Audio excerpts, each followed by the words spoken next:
Sound check. 1, 2, 3, 4.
Sound check 1, 2, 3, 4.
Good evening. My name is Nicole Ludden. I'm a reporter at the Arizona Agenda, and I'll be the moderator for this evening's debate.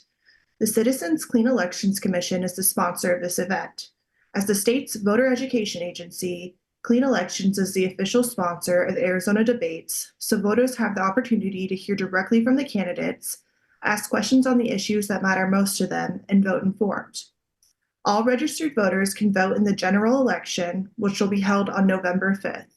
The voter registration deadline is October 7th, and early voting begins October 9th. Voters that are watching this debate live, you can submit a question at any time by emailing debates@kc-a.com. You can send a text to 408-840-8350, or you can call 480-937-1253. We may not get to all audience questions, but we will do our best. Tonight, we'll be hearing from the candidates in Legislative District 17, which stretches from southern Pinal County to southeast Tucson and Pima County. We will kick off the evening by hearing first from one candidate in the Senate, then we'll move to one House candidate and conclude around 7 p.m. Only the candidates currently debating will appear with their cameras and microphones on. This will be more of a question and answer format, but just to set down some base rules, candidates, you'll have 1 minute for your opening and closing statements and 1 to 2 minutes for your responses to voter questions. I may limit responses for time management purposes and will remind the candidates in the audience that this is a respectful, courteous, and professional environment. Our goal tonight is to connect candidates and voters so our electorate may vote informed. Candidates running for the state Senate are Democrat John McClain and Republican Vince Leach was invited but declined to participate. In the House, voters get to vote for two candidates. Your candidates are Democrat Kevin Volk and Republicans Rachel Jones and Corey Garr, who were also invited to participate but declined. Let's go ahead and start with the Senate race. Mr. McClain, you can start with an opening statement whenever you're ready. Okay, Nicole, thank you very much. And many thanks to Clean Elections for the opportunity to engage with voters tonight. In past elections, I've been on the other side of the screen watching candidate debates, and I know how important it is for the voters to get to know the candidates. It's unfortunate that my opponent, Vince Leach, isn't here tonight to engage with voters. A little bit about my background. My family has been in Arizona for nearly 100 years. I was born in Phoenix and raised in a working class family where my mother was a teacher and my father was a businessman. I received a great education in public schools, which prepared me for success at the U of A, where I earned degrees in math and engineering. After graduate school and an early career in California, I chose to return to Tucson 35 years ago to buy a home, raise my family, and build a business. And for the past 10 years, I've focused on giving back to this wonderful community in the form of philanthropy, volunteer service, and civic leadership in several local nonprofits. The reason I'm running is that I'm worried that the great opportunities that I enjoyed are becoming unavailable for young people and working class families. We need a legislature that will restore the opportunities that allowed me to be successful. Women should have full access, have access to the full range of reproductive choices. We need to restore funding for public education, and we need a business climate that brings quality jobs with good benefits. We need leaders who will work for the citizens of this district, not special interests. Leaders who will pave the way for a brighter future for all Arizonans. Thank you. Thank you so much. Since this is a Q&A format, we have a lot of different topics lined up, and I wanted to start with housing. Housing prices have increased considerably in our state, which was once known for its affordability. What is your plan for improving housing affordability if elected? Yeah, I think the fundamental problem with housing in this state really is on the supply side. There really is a shortage of certainly affordable housing, and so we need to increase the supply of housing. There are barriers and delays when it comes to zoning and permitting and reviews and so forth. And I think a lot can be taken out of those delays that will help housing get into the market sooner. And it was interesting, I just talked to some people that work in the housing industry just the other day, and they were talking about these significant delays. So I think municipalities can do a lot there. The other thing is actually in zoning. I know the state legislature implemented some, I guess, controls on cities of a certain size to allow denser housing and ADUs along transportation corridors. I don't in general like the idea of state preemption of local regulations, but I think something needs to be done along those lines. And then the last thing is actually for first-time home buyers, they often need down payment assistance. And I think at least Pima County, or maybe the city of Tucson, several municipalities in the state have first-time home buyers assistance for things like down payments. I think we should look at that at the state level as well. So it's the supply side and overcoming this initial barrier, financial barriers. Gotcha. And as you said, the legislature this past session did pass some housing legislation that sort of preempts local control over their zoning rules. So it sounds like that's not the path that you're interested in going when it comes for housing affordability. I don't like state preemption in general. Where I think it is appropriate is where you have adjacent municipalities, and you don't want to get in the situation where one municipality has one set of rules and the adjacent one has a completely different set of rules. In that case, I think it is appropriate for the legislature to consider leveling the playing field in certain areas. But as a general practice, I'm not in favor of state preemption. Gotcha. Okay, let's move on to empowerment scholarship accounts.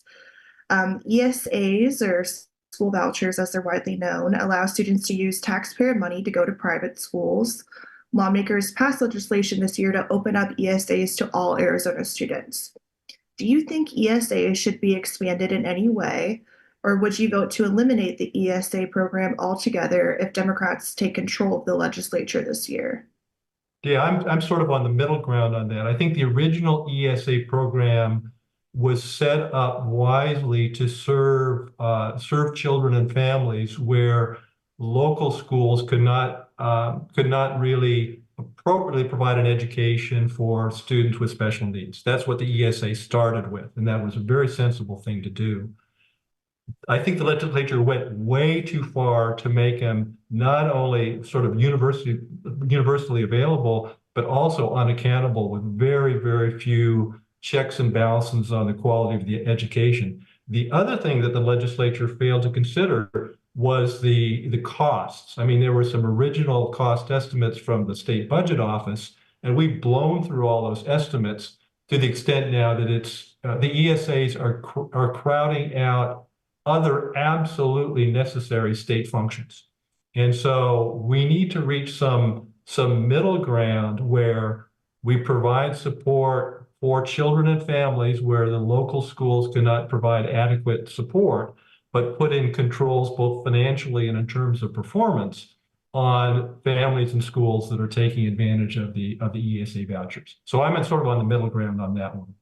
And by the way, we've seen recently a number of cases of basically abuse of the system where ESA dollars were used for basically not educational purposes. And a recent thing that's just been in the news the last couple of days is the many millions of dollars of ESA funds that aren't used that year and they roll into the next year. So it's clear those funds are not being used to educate a child in that year.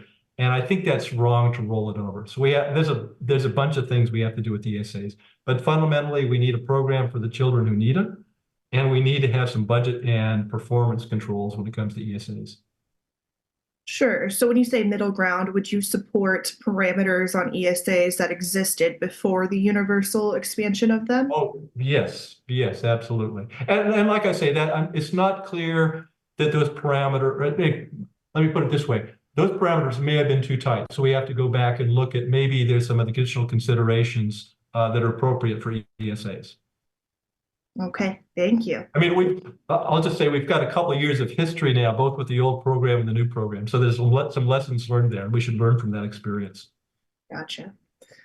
On the other hand, child care and preschool costs are unaffordable and inaccessible for many Arizonans. Do you believe the state does enough to help families afford child care? And if not, what would you do to improve it? Yeah, this is a very interesting one.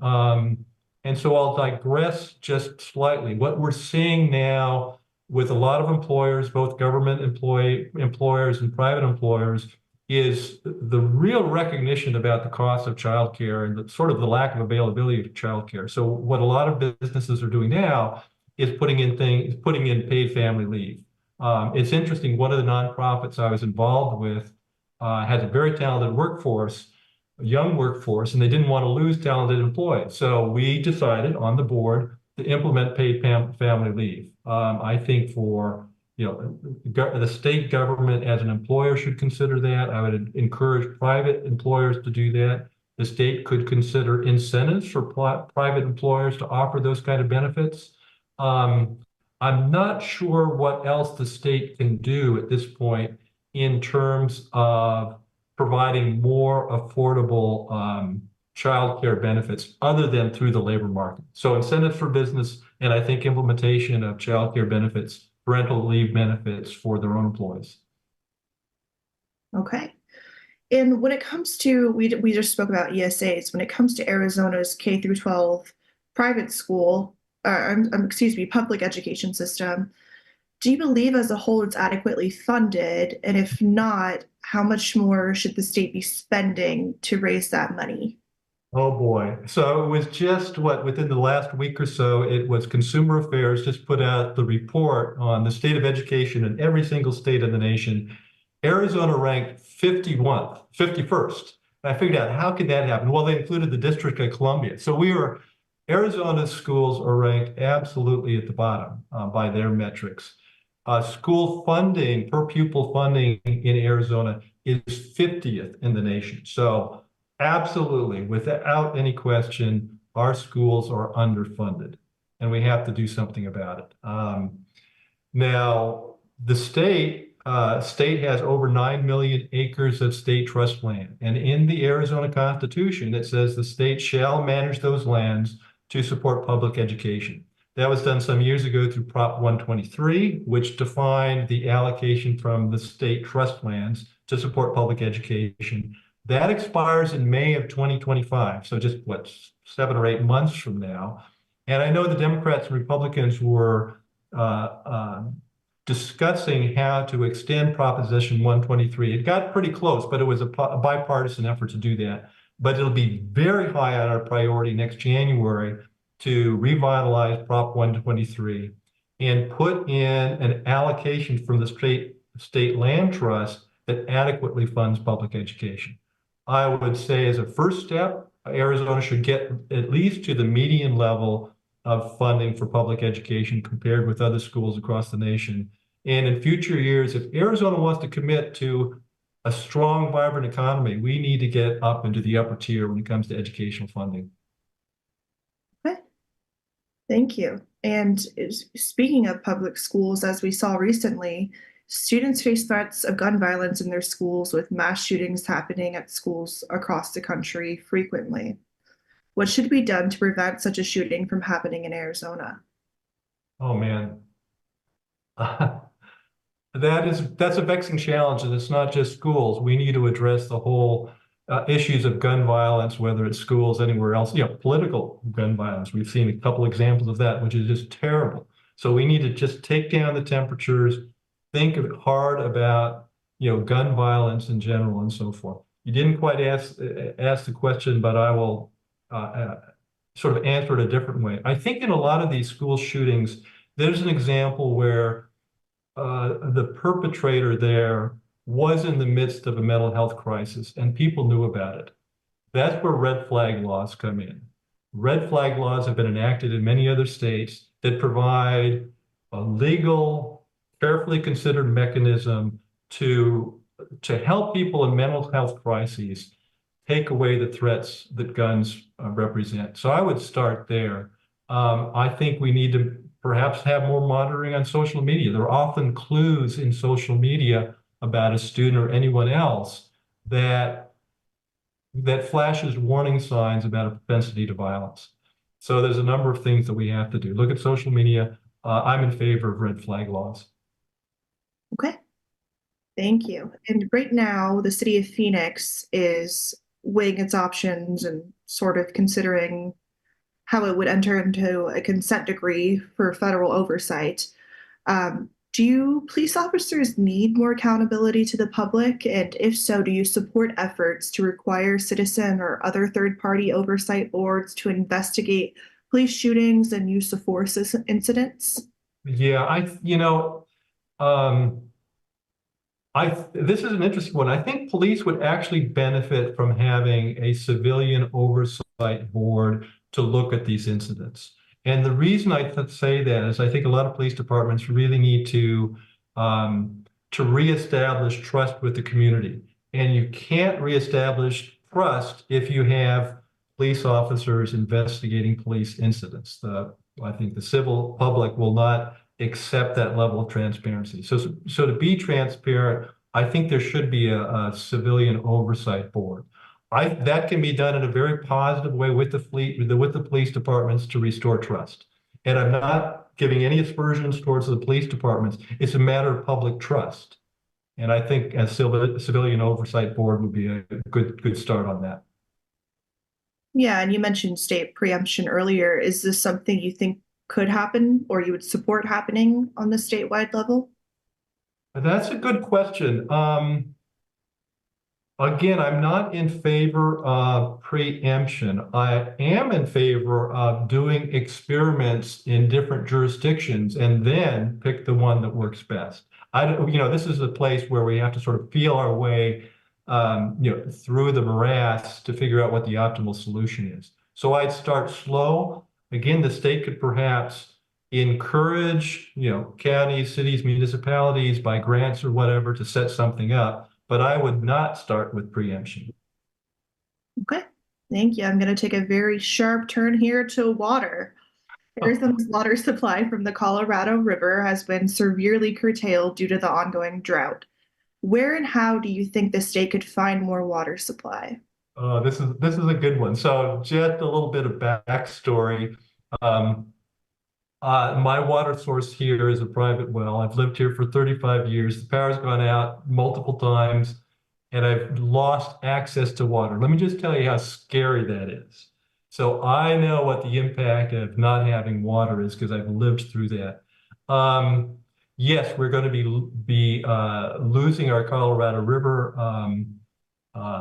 allocations. They're going to be reduced, so we need to come up with other supplies. There's a number of things we have to do. First of all, don't squander our current water supplies. Tucson, Pinal County, Pima County, Pinal County, Maricopa County are in active management areas. That was the 1980 Groundwater Management Act 45 years ago. Tucson, I think next year, 2025, will reach safe yield. But it's terrible that Cochise County, just 50 miles away here, is not in an active management area, and they are depleting their groundwater resources at a great rate. So first of all, if you're in a hole, you stop digging. If you need more water, you stop draining the aquifer. And so I think the legislature needs to look at that. Now, fortunately, Katie Hobbs, our governor, convened a water policy council last year, and that was rural interest, agricultural interest, urban interest, industrial interests, the full gamut across the entire state. And that council came up with a number of actionable recommendations. So the first thing I'd look at is look at the recommendations from this diverse panel of experts and let's implement them as soon as possible. Okay, fair enough. Moving on to the border, there will be a very controversial ballot measure voters will see in November. But I'm wondering what you specifically think Arizona's role should be in fortifying the border between us and Mexico. Essentially, that's the role of the federal government. And I think we've seen examples where the state tried to step in. They spent $200 million to put up some rusting, shipping containers. They fell over. They had to take it out. And so the only thing that accomplished is Arizona's $200 million poorer right now. So the state should, by the way, the state should insist that the federal government do its job in securing the border. It's interesting you mentioned that proposition. To me, that's a revisit of SB 1070. We've lived this before, and I don't like the idea of the potential of racial profiling coming back. You talk to the sheriffs in our border counties here in Pima County, here in Santa Cruz County, they're against that. I mean, they're already strapped for resources. They need to deal with their own issues in their own counties and not patrol the border. So it is absolutely a bad use of Arizona state resources that are already stretched way too thin. So we can't go down that path, but we should insist on the federal government doing its job to secure the border. Okay. And speaking of ballot measures, the Arizona Abortion Act measure that'll be on the ballot in November. Um, what parameters to abortions, if any, do you believe could be justified? Abortions after the first trimester, after the second trimester? Or are you in line with the ballot initiative? Yeah, good question. I'm actually in line with the ballot initiative, which is, first of all, was prepared with the help of medical experts. And in cases like that, first of all, as a male and as not a medical doctor, I don't feel qualified to make those decisions. So I was heartened that the medical community came up with some very, very good guidelines that talk about fetal viability. And they're good tests that can establish fetal viability. So I'm actually and I studied it. I'm very comfortable with the Arizona, the wording in the Arizona Abortion Access Initiative. And I do hope that passes. All right. Thank you. And I want to go ahead and end on an infrastructure question. What's your plan to bolster funding for roads and other infrastructure in legislative District 17 in rural areas of that district? Yeah. I got to go sort of bigger picture on this because I digested our current budget here in Arizona, and there were quite a number of road initiatives, infrastructure initiatives lined up, ready to go. But because of the budget crunch, those initiatives were deferred 4 years. And so I'd go back and say the legislature needs to look at the budget much more carefully now and make priorities or make really serious decisions on what the priorities are in the state. And I believe a priority is infrastructure, including taking care of the roads here in District 17.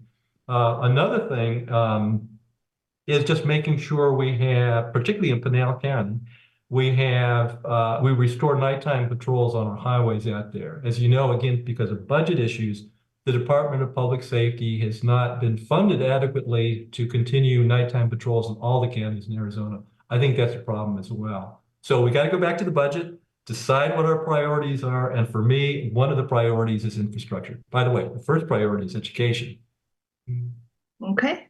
Thank you so much. Well, that's it for our questions. If you want to go ahead and end with your closing statement whenever you're ready.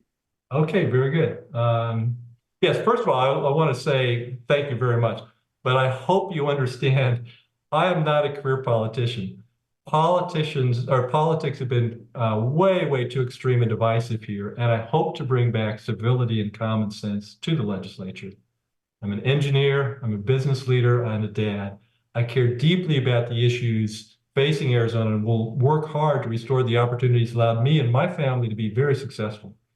I've lived in this district for 35 years. I've raised my family in this district. My children went to public schools in this district. I built a business in this district. And I look forward to the opportunity to represent you in the state Senate.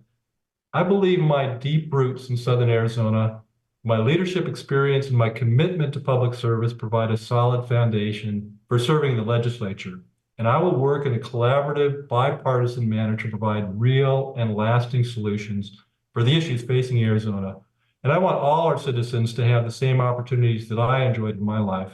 So many thanks to Clean Elections for this opportunity to engage with voters. I understand that voters need to know and have a right to know about the candidate's background, motivations, and positions on significant issues. My opponent's absence from this debate is a good indication of how well he respects voters' right to know. I strive to be completely open, transparent, and honest in all my actions, and I hope this discussion tonight has helped voters understand the caliber of this candidate, John McLean, who is seeking to represent this district in the state Senate. So thank you very much. This has been wonderful. Thank you so much, Mr. McLean, for your participation. We will now transition to the House discussion in just a moment.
We are now proceeding with our discussion with Democratic House candidate Kevin Volk.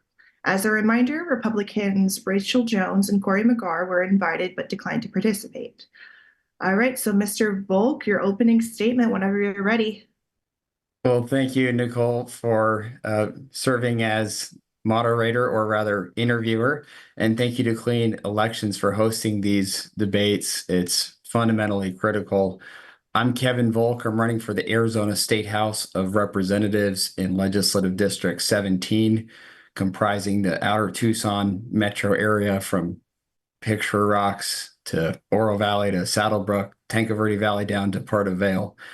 And it's an honor to be here tonight at running for this position. I was born and raised here in Tucson at the base of the Catalina Mountains that serve as the geographic anchor to this district. I went to incredible local neighborhood schools for elementary and middle school, attended South Point for high school, and that was really the foundation of all my opportunities in life.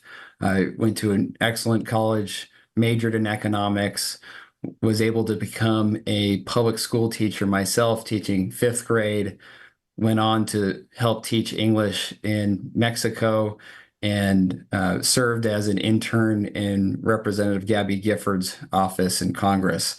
All of those opportunities came from the incredible childhood I had here in Southern Arizona. And so I'm running to bring new leadership to the state legislature because I think we need it. I think we need leadership that is responsible and focused on serving all of the people of this great state, working across party lines to get things done and deliver results. Frankly, and I just have to say, I don't know why the other candidates in the state house race aren't here.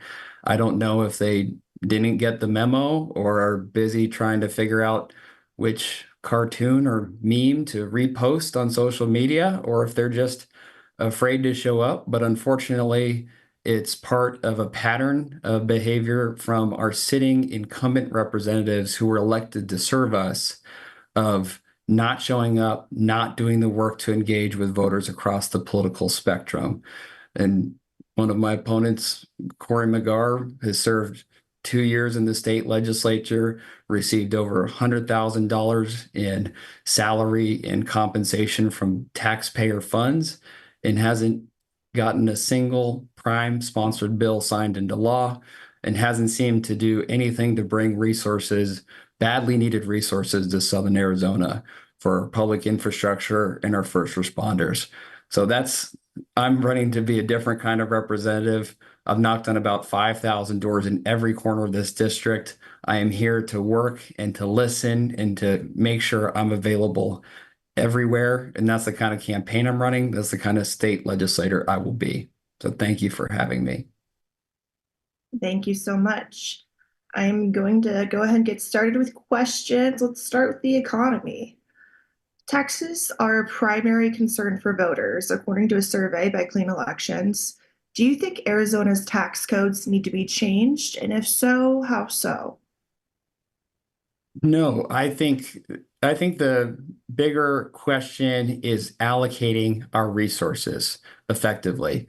So I'm a small business owner, have been for the past 10 years. I work in real estate and housing, and my metric that I look at is return on investment. The other metric that I would look at in terms of being a state legislator is what is doing the most good for the most people. And that means focusing legislation that's going to broadly serve a wide majority of Arizonans, not just a select few. So the tax code, the tax revenue is more limited than it used to be due to the elimination of the top tax rate and a very, very small, for most people, a pizza-sized income tax cut at the rate that most of us pay. But it's really about allocation of resources and prioritizing the things that are the highest bang for our buck from a societal perspective. And so to me, that's investing in people, investing in education, investing in skilled trades work programs, and then investing in programs that keep people from going onto the streets or into unproductive lives and becoming a drain on the taxpayer base. We need to be doing things that make our economy more productive, higher paying jobs, and help Arizonans put more money in their pocket. Okay, thank you. So just to be clear, you don't think Arizona's tax codes need changes? No, I think we just had a change in the tax code, and the challenge now, obviously, we've seen it is a challenge with the incredible seesaw from a $2.5 billion budget surplus to a $1.4 billion budget shortfall. That's part of the reason that I got so frustrated and I got into this race. I think we need better budgeting, more serious long-term governance, but that's the challenge, is how do we allocate our resources that we do have? And a big interest of mine is figuring out creative ways to sustain programs and get results that do not involve increasing taxes. Okay, thank you. And speaking of allocating resources, what's your plan to bolster funding for roads and other infrastructure in your district, as I asked Mr. McLean? It starts again with the seriousness. In my world, in the world of many of us, in our personal lives, in our professional lives, we don't get to go around bickering and playing the blame game everywhere. We have to engage with people, even people we may disagree with, even people we may not share a party affiliation with, in good faith to try to get stuff done. So there's a culture and an attitude and a tone in politics that we need to change. We need to have people who are willing to work proactively on problems across the aisle. What does that look like in terms of funding for infrastructure? Well, what it doesn't look like is that budget seesawing that we saw, where there was a chance, an opportunity to spend money, and the money was spent down to a paltry reserve that was insufficient. We had a small revenue downturn. What we also had was pork barrel spending that was negotiated by a lot of folks who really claimed to be in favor of limited government spending, but when they had the opportunity to get funding for special projects that would allow them to cut ribbons in their district, they went for it. We need, again, investments like infrastructure, like education. We need to prioritize those because those serve a huge number of Arizonans. Like a lot of us in Southern Arizona and up the I-10 corridor, we were all disappointed to see that the budget mismanagement meant that I-10 will not be widened to 3 lanes all the way up as soon as we were hoping it would.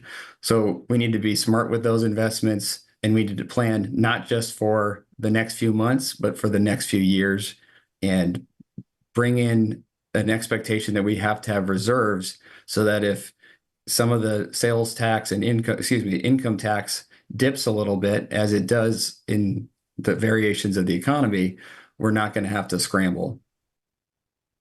Okay, thank you. It's interesting you bring up the I-10 widening. I was going to ask if there's any infrastructure projects in your district that you would fight to get state appropriations for in the budget process, even though, as you said, funding is kind of precarious at this moment.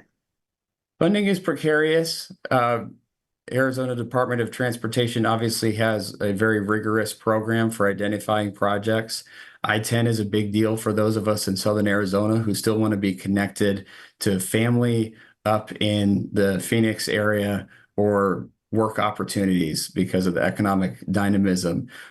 We really benefit when we're connected to that metro area, and that's a real pain point, not only for us at one end of that drive, but also for people along I-10 and in Marana. So that's certainly a big one.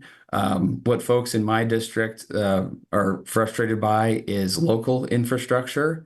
And another result of really seat of the pants spending decisions is that the state shared revenues that we give to, for example, unincorporated Pima County, town of Marana, town of Oro Valley, and city of Tucson just dropped significantly because of this budget mismanagement. So we need to recognize that at the state level, those municipalities are our partners. And in business, you have to treat your partners well and with respect, and you have to give them a heads up when things are going to change. So another part of infrastructure to me, I would like to look at getting creative on how do we supplement how do we creatively come up with ways to help our municipal partners? That's not directly in the purview of the state legislature, but I'd love to figure out how we help our cities and towns on their local roads, especially the main arterials. Okay, thank you. And we know education is also a very important topic for voters. What's your stance on empowerment scholarship accounts? What actions or controls around them would you advocate for if elected? Yeah, so I'm a former public school teacher, but I became a teacher through the program Teach for America. And the whole premise of Teach for America was that you cannot you cannot give up on certain populations of kids. So I was assigned to an underserved school and taught fifth grade. The goal was to make sure that every single child, no matter what they look like, no matter what their background, would receive an excellent education and has access to the kind of opportunities that I've had access to. So I believe that fundamentally, and we have to keep students in our sites as the number one group that we're trying to serve. When it comes to the ESAs, like a broad majority of folks, I am strongly in favor of the limited program that existed before based off of certain special situations and special needs. What I've seen with this rollout, this particular iteration of the policy, is it looks like an ideological policy, and I have a couple of clues to that give me concern. One is the lack of financial transparency and accountability, and the other is the lack of child safety guardrails. However, the sentiment, the stated intention of the program of making sure that children have access to good schools no matter where they live is one I support. I support the ability to move around within a district public school system, public charter school system, and then certainly to choose a private school. When it comes to how we're spending our taxpayer dollars, again, I want to make sure we're spending them where we get the best bang for the buck, the highest return on investment for not only a select few of Arizonans, but all Arizonans. Okay. And speaking of public schools, high quality teachers often leave Arizona or leave the profession altogether. How would you propose to keep them in classrooms? And do you have a plan to attract a new generation of teachers? There are a couple of things going on. As a former teacher, I can say with certainty that it is one of the toughest jobs, even in the best situation. It is such a multifaceted, fundamentally important job. People have entrusted you with their children for a period of time of the day, and you have to take that extremely seriously. You are in charge of helping them become literate or be more literate, helping them learn math and science and history. It is a core fundamental responsibility. And in business, we don't pretend that you don't have to pay for better quality. In sports, they don't pretend that you don't have to pay higher salaries to get the best people. We don't really do that outside of education. So part of it is pay. We need to catch up. People talk about getting to number one in teacher pay. I think we need to catch up to New Mexico. I think we need to make sure we're not losing teachers to be managers of convenience stores and go into other professions, not because they want to, but because they have to, because we're so underpaying them in Arizona. So I think part of it is a salary, part of it is the culture of respect, and we need to recognize that teachers do incredible work. Part of supporting that culture of respect happens at the state legislature, where we cannot saddle teachers with unfunded mandates in the form of curriculum and other requirements that just add and add and add to an already difficult job with a lot of elements that's hard to get right, even if you've got everything going for you. I've knocked on almost 5,000 doors, and I've talked to people who are current teachers and are struggling. And I've talked to people who are former teachers who made the difficult decision to leave the profession because they had to for financial reasons. And that breaks my heart. We cannot have that happen. It's a moral and ethical responsibility for our kids, and it's also necessary for a thriving, strong Arizona economy, the kind I want to see continue and be built here in Arizona. Okay. Thank you. And when we talk about public schools, unfortunately, we do have to talk about the threats of gun violence within them and mass shootings that happen there. Do you have any plans to curtail gun violence here in Arizona? Do you support things like background checks to do so? Listen, I'm a gun owner. I do not want to be looped in with anyone who owns a gun and commits one of these atrocities or is carefree with their weapons and doesn't have the respect for firearms that I do and that so many law-abiding Americans do. So personally, as a gun owner, that's how I feel. I think a lot of people in my same position feel that same way, where we do not want to be associated with people who have domestic abuse going on, who have said threatening things. And so I think we start with background checks. That is the first place we start. That's something that's supported by a vast majority of Arizonans and Americans and a vast majority of gun owners, and go from there. There are lots of common gun safety measures that gun owners, a strong majority of whom believe in these kinds of measures. We need to start there. But yeah, I'm a gun owner and I do not, I want to have the right to have my gun and not be associated with these folks that are committing these crimes.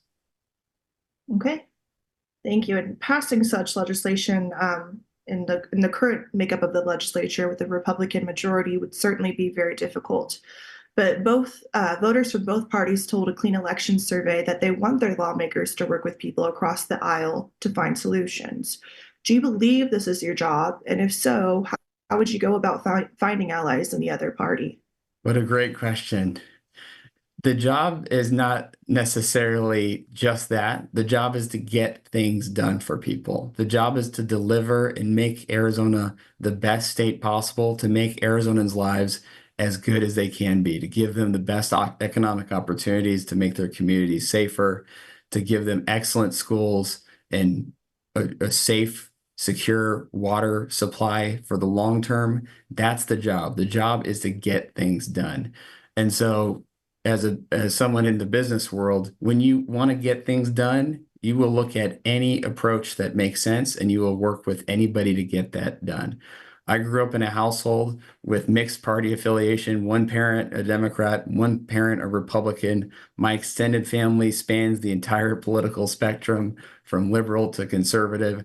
So I have a background of interacting with people who I believe have come to their policy positions honestly and in good faith.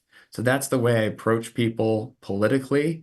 In my profession as a real estate agent, helping small businesses, connecting them with vacant spaces, and really being involved in the local economy, that involved negotiating with adversarial interests, but in a respectful way. That meant bringing disparate parties together again and again and again from different backgrounds, working to get things done, to bring people together, to negotiate fiercely against people, but with respect, all in the effort to get things done, is how I was raised. It's who I am. It's what I look forward to doing in the state legislature.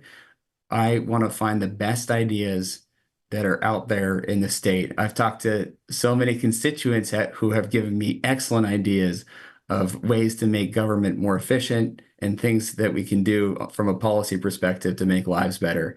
I want to find the ideas wherever they are, and I'll work with whoever is available and willing to get it done.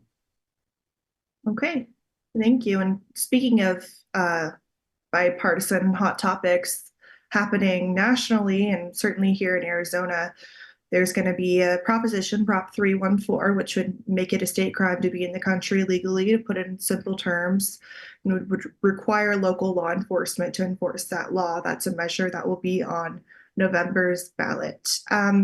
What do you think Arizona's role should be in fortifying the border between us and Mexico?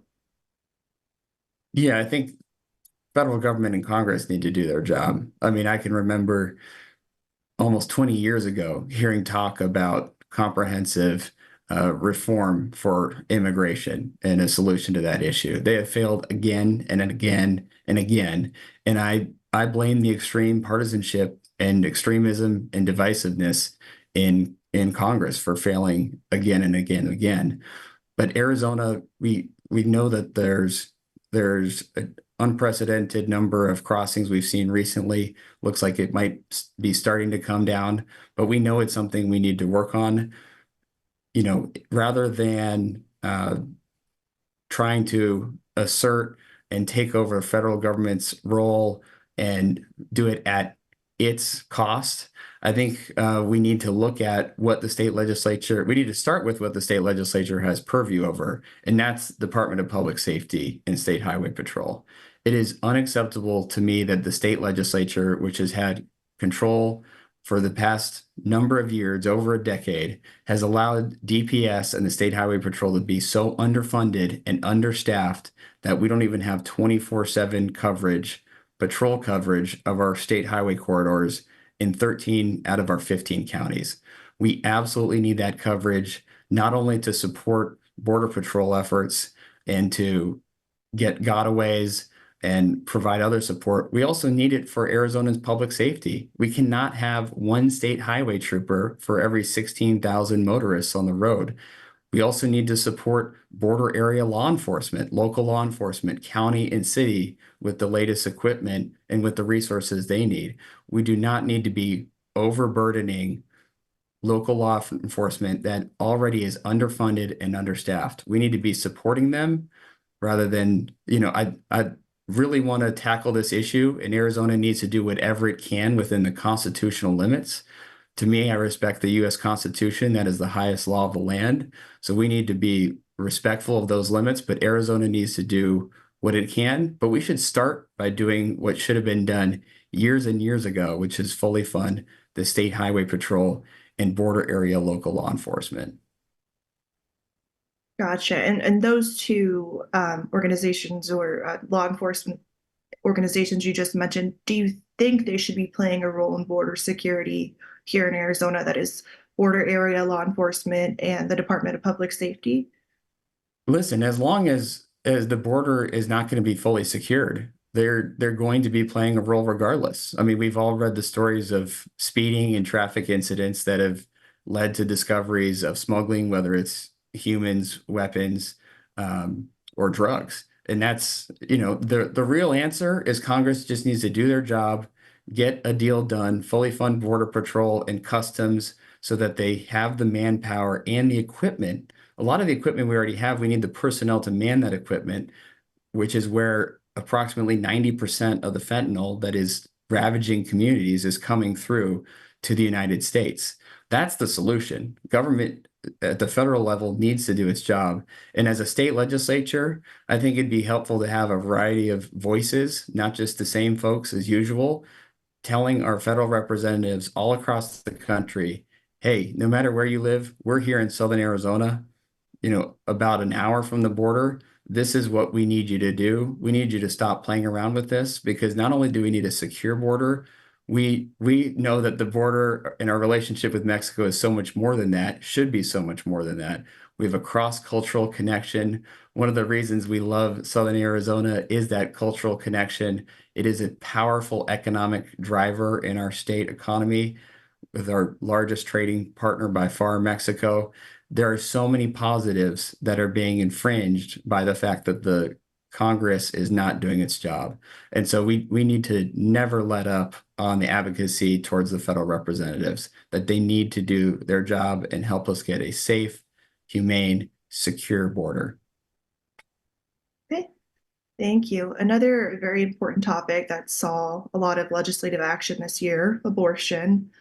What parameters to abortions, if any, do you believe could be justified? And also, will you be supporting the Arizona Abortion Access Initiative? I believe that there's a reason Roe v. Wade was settled law for almost 50 years. The idea that the government is going to mandate in every situation what a woman is doing, rather than having her consult with her loved ones and medical professionals, does not make sense to me. I think support for the 1864 near total abortion ban with no exceptions for rape or incest, as my opponents have supported and voted for, makes no sense. It's outside of the mainstream of Arizona, and I think it's out of the mainstream of folks within our district. I think what we need is a reasonable standard. We need to restore the Roe v. Wade standards to fetal viability, and then only beyond then for the health of the mother. Okay, Which so which sounds is like people will be voting for that initiative. so yeah, the standard, the Roe v. Wade standards only beyond for the health of the mother are aligned with the ballot initiative. So yeah. Okay, thank you. And those are two topics that have been very popular in the legislature this year. But looking back at the first 2 years of COVID-19, how do you believe Arizona managed the pandemic? You know, there's a reason it was called the novel coronavirus, and it was because it was new and fast moving, that we hadn't seen anything like it since 1918. I think the big story for me was the sense of community and then the incredible innovation on the vaccine front. There's, you know, in a public emergency, there's always going to be things to criticize, and I think there's a lot to criticize. But there's also a story of who we are as Arizonans, which is coming together, being resilient. As a small business owner, I gotta say, I would have wanted that relief for small business sooner. I would have wanted to, speaking of long-term perspective of governing rather than this short-term, every couple of months, you know, next shiny object version. I think we federally needed to have emergency plans still on the books, still running through those exercises. That was again a failure at the federal governmental level to not be prepared for one of the very few things that can be a nationwide threat. And I would have liked to see that money spent without all of the waste and abuse it was. However, you know, a lot of that was fundamentally needed, and we saw that at a local level to keep businesses afloat. I really wish that money would have come sooner. But this is just, it was just a textbook example of you need a government where people are not so busy yelling across the room at each other that they are actually, they have relationships across the aisle so that they're proactively looking at things. Don't know if we're going to talk about the water crisis yet, but so many of the issues that I'm running on, improving education, raising teacher pay, securing our water future for the long term, addressing housing affordability head on, and that's an area where I have real world experience actually delivering housing units.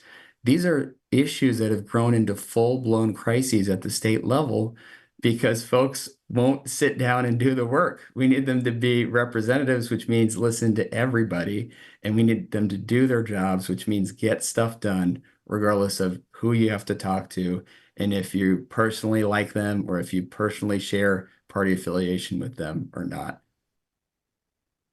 Okay, thank you. And I'm so glad you brought up water. That's the last topic of discussion we have for today. Supply is only one part of the water conversation, the other is conservation. Do you support additional regulations on water use, either by industry or by individuals?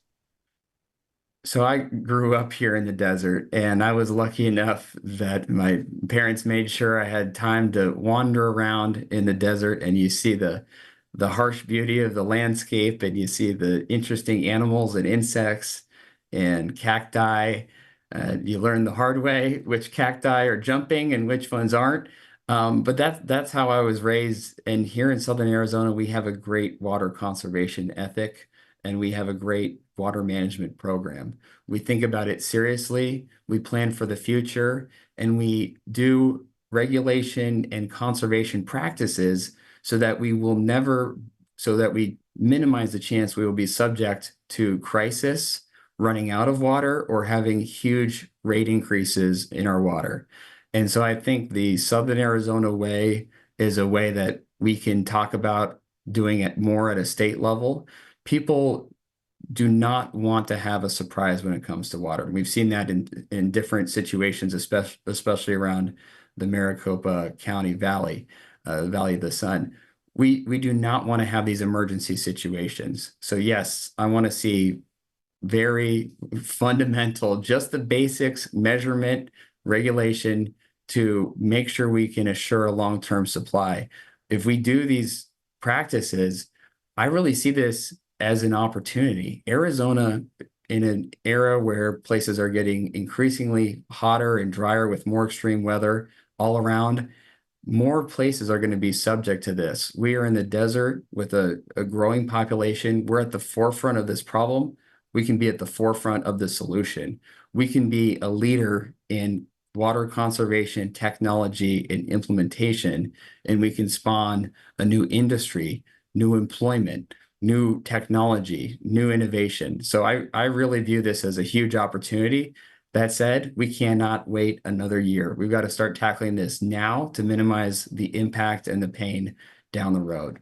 But I think if we do that, we can turn it into a real asset for our state. Okay, thank you so much. That is all the time we have for questions. So if you want to proceed with the closing statement whenever you're ready. Well, thank you so much for the opportunity. Again, I fundamentally believe, and I've done what I've done throughout this campaign, is take every opportunity to go out and speak with voters directly. Usually it's in the form of walking around whenever I possibly can on the weekends, evenings, during the day, and knocking on doors and talking to people to hear what people in my district are concerned with, what their ideas are. And it's the best source of information by far. It's a lot of hard work, but I think this role, if you look at it as a public service role, is hard work. It's a lot easier to just rely on the politics and the small group of people talking to you on one side or the other, but it takes work to go out and really make sure you're hearing all the voices. I believe we need to get our politics back to a place of public service. I think that's why I got into this race. We've reached a level of polarization, extremism, and divisiveness that I've never seen before in my lifetime. And if I can be a small part in taking the temperature down and working across the aisle, working with anyone who's willing to get stuff done, get it back to the public service of actually delivering for people, not just making speeches, not just demonizing the other side, but getting stuff done. That's why I got into this race. I think Arizona is the best state in the country, and we have so much going for us. Yes, we have these crises. We have a limited time to address them, but I think there's so much positive we can do on all these issues if we just get the focus back on listening to people and getting stuff done. Okay, thank you so much. This Thank you concludes for having our me. debate. Yes, thank you. This concludes our debate. To our candidates, we thank you so much for participating. To the voters, we thank all of you who took the time to watch the debate and inform yourselves before the November 5th general election. We encourage you to visit azcleanelections.gov for official, accurate voting information. Thank you.